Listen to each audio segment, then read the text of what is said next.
right, so this is Off the Cuff Nurses, and today we're going to talk about correctional medicine, not nurses. And today, Nurse Brian is home with her ill child, but I've got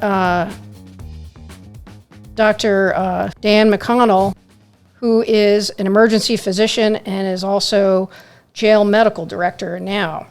So he's got a pretty interesting story, so we're going to talk to him and find out a little bit more about his story and how he wound up in jail. All right. Well, not sure where to even start on it. Start in the beginning. Way back when. Yeah, I mean, like you started out, like, so I've known bits and pieces. So you started out, so you're in high school, right? Right. And then your father, who's a nurse, said what? So in high school, my dad graduated nursing school 2 weeks before I graduated high school. And my mom, who had passed at that point, had been an LPN prior. And I kind of thought maybe one day I'll go into the medical field, but I was pretty much bottom of my class of high school. I don't know if I was dead last, but I was close enough. The story I tell people is when I got out of the Army initially, I went to enroll in the local college, went back home to Martin. And I went over to the registrar's office and had asked, what do I need to do? And they're like, we need this, that, and the other, and a copy of your transcripts and whatnot. So I'm like, okay. So, I paid my money and submitted my forms, and I just drove across town. Tennessee. In Tennessee, yeah. Uh-huh. It was a 10-minute drive over to the high school. Just went over there and photocopied my transcripts and brought them back. And I go back in, this is like 2 hours later, and hand it to her. And she's like, what are these? I'm like, well, they're my transcripts. She said, you need these. And she said, well, I can't accept these. I'm like, well, why not? She's like, well, they have to be certified. And I had no idea why. So I'm like, well, what do you mean? Why do they have to be certified? She's like, well, how do we know that you haven't forged or faked anything that's on there? And I just pointed down at my GPA, which I think was a 1.8 or something like that. I said, you think I faked that? And she looked at it. She's like, yeah, that's a good point. She said, I'll take them. And she took it. And then I wasn't sure if I should be insulted or whatnot. But I was less than stellar. But, I had, after I graduated high school, I went into the Army, enlisted in the infantry. Was not a particularly good soldier, much like my high school career for the first year or so. Why'd you go in the Army? I worked construction briefly after getting out of the high school, and I remember sitting up on top of a scaffold in Memphis. It's about 140 degrees up under a gym roof. I'm sitting there sweating to death. And it occurred to me, like, this is going to be me in 20 years. I looked around at some of the other guys there, and I was like, I can't do this for 20 years. These guys are better than me for sure. Uh-huh. They've got more manliness than I had at the time. I'm like, I've got to find something else.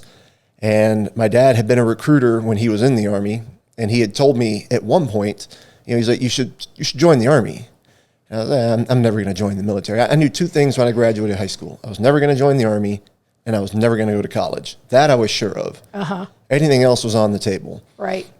And he had told me, you should join the Army. He's like, you're going to eventually. He's like, it's just a matter of when. And as with most things that he's told me, he was right. So he talked to me a lot about it. And so I finally went ahead and, I'll go ahead and join. Joined up, picked the infantry because I heard it was the fastest way to get promoted so you can start getting a little bit more paycheck. And went in and did that. And like I said, was not particularly stellar for the first year, mostly just because it wasn't a runner. And when you're new in the military, your physical fitness is all they care about. And I wasn't particularly fit. True. And ultimately ended up, long story short, kind of relegated to a headquarters platoon where a first sergeant recognized, hey, this guy's pretty sharp. He's just unmotivated and unled, and basically motivated me properly in a positive way, which was the first time I'd ever had really positive reinforcement, anything really, which kind of lit a fire under me. And I went from being kind of the worst soldier in the unit to one of the better soldiers in the unit. And from there, kind of rapidly advanced, got promoted to sergeant right after I got to Korea. And at that time was thinking about making the military a career. And that was when I ran into one of the other biggest, most influential personnel in my military career, the sergeant major I had there. And he stopped me right outside of the re-enlistment NCO's office to where I was going to join back up and continue on. And he talked me into getting out and going into officer training eventually. So that was when I got out, went back to school, and by then had, really motivated myself and become a self-starter, and went in initially thinking that I was going to go into nursing school. Started out, taking nursing, the first semester nursing classes, biology and stuff like that, and felt that I needed more than that. I was really interested in the science, loved the anatomy, loved all the biology, the physiology. So decided that then I would move on and start aiming for trying to get into either PA school or medical school. And at the same time was continuing my military career in the National Guard. And I was a medic for a year and a half or so, and then read the regulations and learned that you can go to officer candidate school. You only need 60 hours to go attend officer candidate school. I didn't know that. Most people don't. Everyone always thinks you have to have a degree. You need 60 credit hours at the time. This was 2001. You needed 60 credit hours to attend and 90 hours to pin on lieutenant. You have to have a degree before you can pin on captain. So I actually started right before 9/11, was in officer candidate school when 9/11 hit. Because at the time when I entered OCS, I was planning on going to medical service corps, assuming that I was going to go on to become a physician or something in the medical field, and wanted to already be a part of Army AMED. From when I was there and 9/11 happened, it kind of redirected what I wanted to do. And having been infantry in the past and very familiar with combat and guns and blowing stuff up and all that fun stuff, decided I wanted to go back into aviation as an Apache pilot, and just started telling everybody that would listen to me that was what I'm going to do now. It's one of those things, kind of create your own destiny. If you tell people long enough, maybe they'll listen to you and believe you. So I just told everybody I saw that I'm going into aviation. I'm going to go fly Apaches. And they're like, well, yeah, that's all fine and good, but there's only a limited number of spots, and it's pretty unlikely that you're going to get there. I'm like, no, you're not hearing me. I'm telling you what I'm going to go do. This is what I'm going to go do, and that's what I ended up doing. Why did you want to do Apache particularly? You get to fly around. You've got guns, missiles, and rockets. Essentially, you're the infantry of the air. You know, similar mission to what I did on the ground, just much faster, with bigger booms. Okay. People usually pick a specific either helicopter or I think plane that they want to fly. I wanted to be a pilot, but my vision went, back then you had to have 20/20 when you went into pilot school. And back then, women couldn't fly jets. Like we could only fly cargo planes. And I wanted to be a C-5A pilot. And then I wound up going into the medical corps because of the vision. Yeah. Well, it's the same thing with the helicopters. Each airframe attracts kind of its own personality. Correct. And the Apache personality tends to be type A. Everyone's type A, but they're a little over the top type A. Not you. Yeah, people who are highly motivated, I can say, can be difficult to lead, can be difficult to deal with at times because they're very strong in their opinions and they know what they want to do and how they want to accomplish things. And that's all pilots in general. But we say that the Black Hawk guys tend to be a little more technical focused, much more excited about the details. I equate it to medicine oftentimes in that internal medicine docs would be Black Hawk pilots all day long. Why?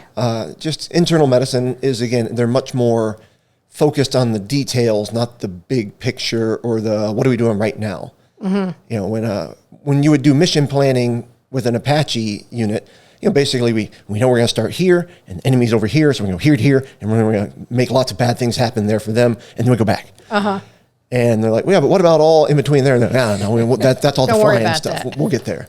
Whereas when you worked with a Black Hawk unit, they're like, hey, we start here, we're going to go to this point, and this waypoint, we'll be at that waypoint, then we're going to go to this release point, and this, that, and the other, and then, things happen over there, and then we come back, and this, that, and the other, just a very different process that they go through. Kind of, in the end, it's the same, but just where the focus is seems to change a bit. Same thing with, emergency medicine. People who go into emergency medicine are well known for their love of dangerous activities. It's not uncommon that we might be, missing body parts and stuff like that from dumb things we've done in the past. If you hear about a doctor who gets killed in a mountain biking accident, probably was an emergency medicine physician. You know, you're not going to run into the pathologists out there as often. The radiologist, right? Yeah, the guys who like to sit in dark rooms. Not talk to anybody. And it's the same thing in, you know, emergency medicine. It's squirrel. You know, what's going on? You know, Yeah. You love working with patients for about 15 minutes, and then you want to go on to do something else. Whereas again, the internal medicine guys, they're real. What were their labs 6 months ago? I'm like, I don't know. What were they doing 10 minutes ago? You know, like you see me say in my emails, you know, if it happened 2 years ago, it probably doesn't matter now. Right. Obviously, you know, we have to take that in consideration at the jail as to what it was that happened 2 years ago. Was it a stroke or was it a stubbed toe? And to decide what we need to get. Kind of losing my train of thought there. See, again, emergency medicine, you get off in the weeds and squirreled off. That's okay. So anyway, I'll bring you back. Yeah, so back into the helicopters. Right, so you go to Apache or you go to aviation school. Right. Right, so you're now, you go to OCS where? So I went to officer candidate school. Ultimately, it was at Fort McClellan is where I went. I went through the National Guard version, which is 1 weekend a month, and they use the absolute every last second of that weekend to do as much as they possibly can. Ultimately, you get probably all of the same training. I can't say for sure. I didn't do federal OCS at Fort Benning. Talking to like one of our TAC officers who had been an OCS guy at Benning, who is now essentially kind of, you might say, the drill officer of officer candidate school, because they're not drill sergeants. He had said, you know, he's like, in my opinion, federal is probably easier. He's like, because you guys have to come here every month, set up your room and everything, and make it look like you live here permanently. You have to bring all of your military gear and equipment. You have to put it all in the dress and the cupboards and everything, and make it look like this is your permanent room for 2 days. And they have to take it all back down and do it again next month. And then you've got the 2 weeks at the beginning and the 2 weeks at the end. So a total of 4 weeks of continuous training that is all done at Fort McClellan. Okay, how long did that take? It's a 1 year course, pretty much start to finish. You start with those 2 weeks of the indoctrination. Then you do your 1 weekend a month for the year. It's a Friday evening through a Sunday night that you do it. And then you have 2 more weeks to finish at Fort McClellan, which are all kind of field leadership exercises. So that was OCS, but then you had to go to flight school. You probably had to start fixed wing. No, so actually in the Army, everybody in the Army starts as rotary wing. Okay. There's a feeling in the aviation world that helicopters are easy and airplanes are hard. I'm dual rated in both helicopters and airplanes, and it's the other way around. It is very hard to learn to fly a helicopter. My very first ever flight in an airplane, the instructor did not touch the controls from takeoff to landing. He sat there with his arms crossed the entire time and just talked me through everything. Because I already understood the concept of control touch and, you know, sight picture and what you're looking at out there and how to make turns and stuff, whatnot. It was not like that in the helicopter. There was a lot of hands-on instructor time in the helicopter. Yeah. And that's a little over from start to finish of flight school to pin on your wings was a year. And then there was another, I believe, 12 weeks of Apache specific training that was done at Fort Rucker also before I was finally mission qualified, ready. Well, we call RL3, readiness level 3, but ready to go to a unit and progress to readiness level 1 at a unit. So that's a big difference from not going to school and not going in the military. Yeah. As my high school guidance counselor said, in not a positive way, she's like, you're probably going to end up in jail or in a job with a name on your shirt, and you need to prepare for those. And now I have my name on my shirt and I'm in jail. Yeah. Right. So I guess in the end she was right, but I don't think in quite the way that she meant. Well, more positive than what she meant. Yeah. But so I mean, I knew myself in high school. She wasn't far off with her guess. At the time. Yeah. So with your 1.8. So then what happened? So you get out of Apache school. Right? I finished flight school, finished the Apache training, had to go back to undergrad. You know, I took over a platoon as the attack platoon leader for the R Troop of the 278th Armored Cavalry Regiment in Tennessee, and finished going to college at the same time that I was doing that. And we had gotten our alert notice at that point that we were going to be probably get orders to go to Afghanistan. When? What year was that? At this point would have been 2004, 5 time frame. Because I graduated flight school and pinned on my wings April 28th of 2004. And then I kind of clipped my wings on April 28th of 2006 when we crashed over in Afghanistan. Okay. Yeah, and we'll get to 2 that. 2 years to the day. Okay. So then you get orders to Afghanistan. Yep. So we get the orders to Afghanistan. I finished up college at this point. So now we're going on full-time active duty orders. The Guard. Right, for the Guard. So go on full-time Guard to start the ramp up and everything. And what I had to do at this point was still take the MCATs, which I took and got my scores while I was on active orders, and had applied to probably 20 or 30 schools. Again, because I'm pretty confident, but was not 100% confident. And I was very worried about how I did on the MCAT. And then when I got my scores back, I was very surprised. It was much higher than what the review course predictions were. What's a MCAT? So MCAT's the Medical College Aptitude Test or Assessment Test. I don't recall the exact naming of it at this point. And at the time, the scores that you needed to get in, I think, was a 28. If you had a 28, basically, you're probably going to get into med school somewhere. It might not be your top choice, but if you make a 28 or higher, you're competitive to be able to get in. Not stuck in like a third world country or something. Right. Okay. So at that point, you were looking at going to med school. Mm-hmm. Yeah, I was looking at going to med school. I was already had the aviation thing going, and I kind of was planning on possibly putting together an entire career as a military physician with an aviation background. I had met a doctor when I was at Fort Rucker. The Navy actually has pilots that fly. Well, actually, they have a lot of pilots that fly, all of them really. The Navy actually has doctors that fly. They are rated aviators as physicians. Okay. The Army doesn't have a program like that, but I met one at Fort Rucker. He was a Chinook pilot, and he had been a doctor in the Army. He was doing his time to get his scholarship paid for, and he said he wanted out of the Army. He was done. And they were like, is there anything we can do to keep you in the Army?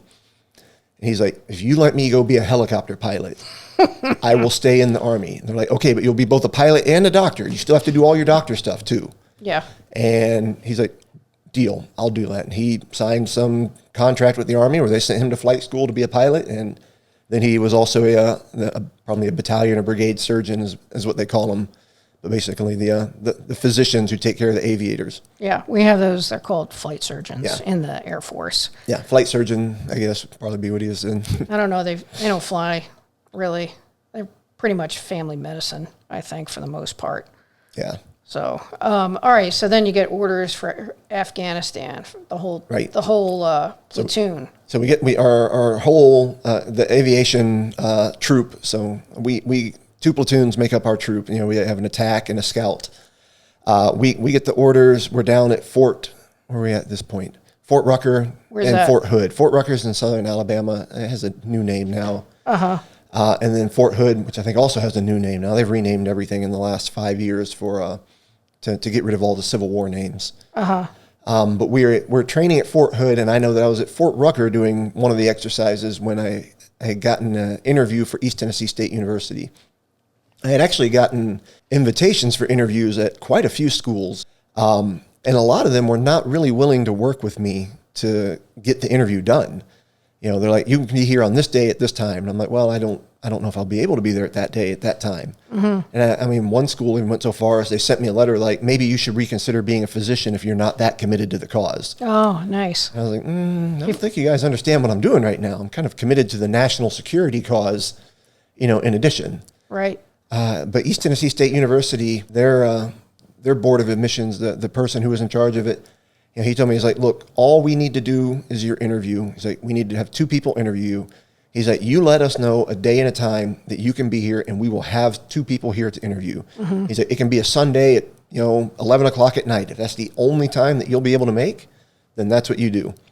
So I ended up there on like a Saturday afternoon and did my 2 interviews and went back to Fort Rucker to continue my training. And it was fortuitous, I suppose. When I did that interview, that was the only interview I did for med school. I went there, I drove around the campus. I liked the city it was in.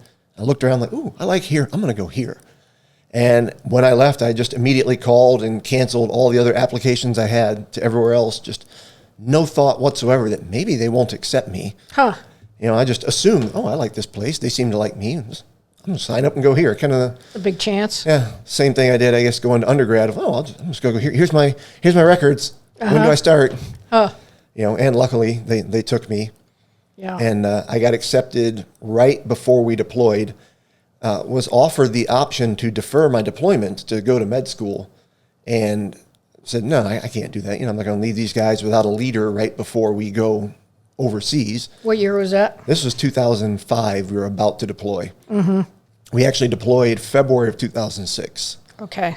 And we deployed over to Afghanistan. I was there for, I think, 60 days to the day. Had at that point about 100 hours of combat flight time, and went down on a mission in the southern province there. And I was very surprised that we crashed. What happened? Because people don't know what exactly. So that's a very good question. Long story short. But I mean, you said we're going, back up. So you said, okay, we're, start the helicopter. We're going, what are we doing? Like, so on this particular mission, we were part of a quick reaction force. what is that? So you have basically guys that are ready to go 24/7. So if something happens, you get what's called a TIC, a troops in contact or something like that, where they need immediate air support.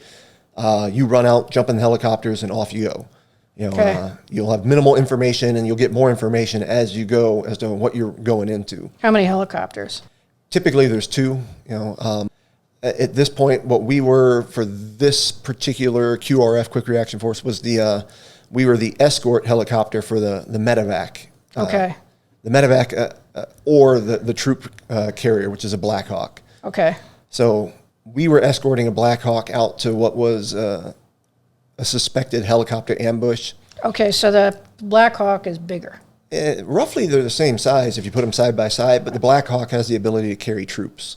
Okay. So the Black Hawk, not much in the way of weaponry, lots in the way of carrying, personnel, but they have minimal ability to defend themselves. So they typically fly with an Apache escort at that time, to make sure that they don't get shot at. Okay. So we're supposed to escort an IED team, a demolitions explosive team, out to this possible IED, because what was happening at the time is we were told that the Taliban was looking to shoot down a helicopter. That was their big goal in 2006. What they were doing, as far as I know, is they would put what looks like an IED out on a road somewhere, but far enough away from any bases to where they knew that it would probably be a helicopter that came out to disarm it. Mm-hmm. And then they would try to hide in the area around where that is to be able to shoot at the helicopters when they got there. So they didn't know, is this a real IED or is this an ambush ploy? So they wanted us to go out there to check it out. So we go out to fly out the Black Hawk, and then we're supposed to leave them behind kind of high up in the air where it's still safe, and then we go sweep the area, look at it with the infrared sensors and stuff like that. Okay. Do we see anything that looks suspicious? And then if it looks clear, we call it, clear landing zone. Let them land, and then we just circle around while they do their stuff and make sure they don't get ambushed. The Black Hawk. Right. Okay. Got it. Because the Black Hawk will only be on the ground long enough to drop off the demo team, and then they also take off and climb up to altitude where they don't have to worry about taking small arms fire. Okay. And then they just kind of circle around up there waiting until it's time to come pick the guys back up and leave. So you're kind of like the fighter pilots for like World War II when the B-17s were going in. Yeah, that'd be in a way. Pretty accurate analogy. Okay. So we were supposed to be doing that, and there's myself and the pilot that was in the back seat of my aircraft. Our recollection of what happened is very different than the Army's recollection of what happened. Why was the pilot in the back seat? So Just wondering. All Army helicopters are two-pilot aircraft.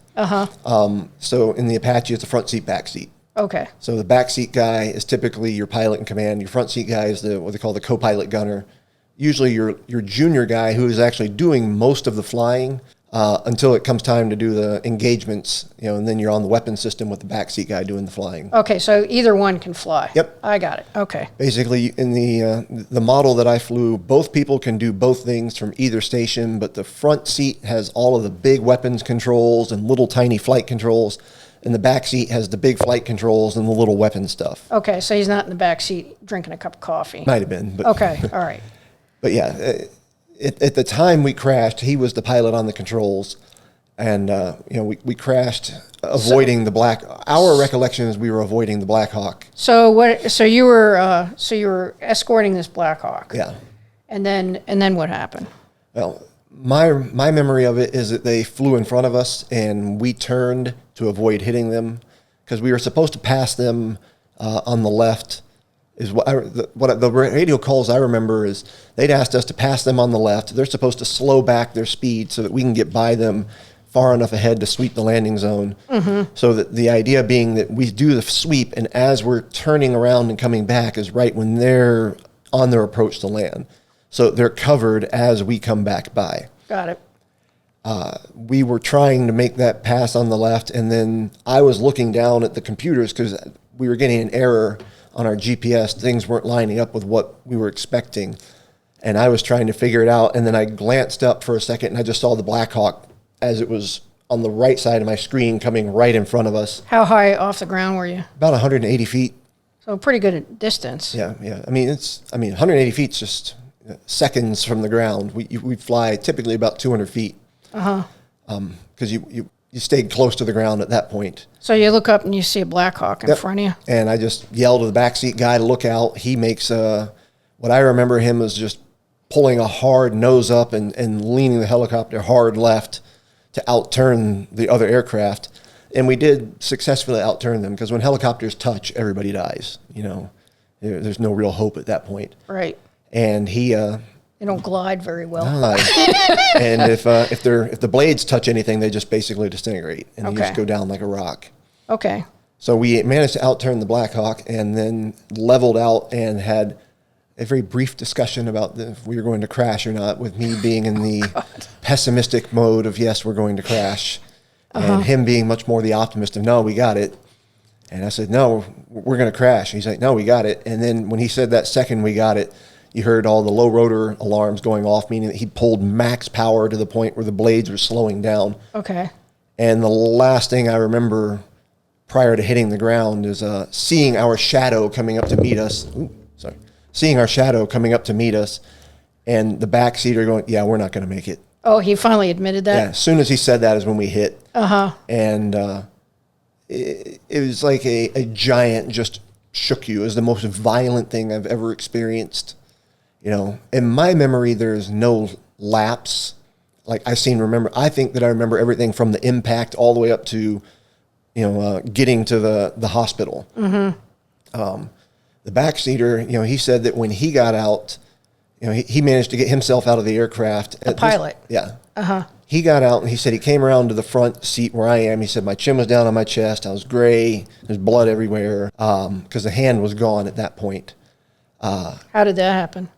Main rotor system came through the cockpit. So when we hit the blades flexed down, and I was holding the grab handles here. And when the blades came through, just took it all off, piece at a time. Wow. And I think they found like 3 fingers and part of the palm or something like that. And he said that, he checked for a pulse, couldn't find a pulse. And he was in shock. His back was broken and he had, some other injuries and stuff. And he said that he couldn't find a pulse. And he's like, the only thing I can remember is I have to find my weapon. We're on the ground. That's where the bad guys are. And I need my gun. And at that point, the Black Hawk had circled back around, dropped off the demolitions team who came over. And I remember them like pulling me out of the cockpit and like me yelling because it hurt so bad. My back was broken in a bunch of spots and a whole bunch of other injuries. And I remember being pulled out and pulled off to the side of the helicopter. And I remember looking at the helicopter because the medic, right? I think he was a combat medic. So he's a demolitions guy who's got some basic medical training to try to just keep you alive long enough to get to the hospital. Yeah. I remember he's got his back to me and he's got my arm tucked up under his arm trying to put the tourniquet on. One of the things they teach you as a combat medic is never let somebody see they're missing their body part because people might give up hope. So I remember looking at him for a moment trying to do that. I looked at the helicopter and I could see how jacked up it was. I was like, wow, that thing is, man, it's effed up. And then I remember just tapping him on the back and just saying, hey, I already know the hand's gone. Just put on the tourniquet so we can go. And he's like, oh, and moves and gets himself in a more advantageous position to put the tourniquet on. And then I remember they can ask me if I could walk. And I'm like, yeah, I can walk. And then we walk to the Black Hawk and get on the Black Hawk and fly out to back to Kalat, which was where the most closest field hospital was. Right.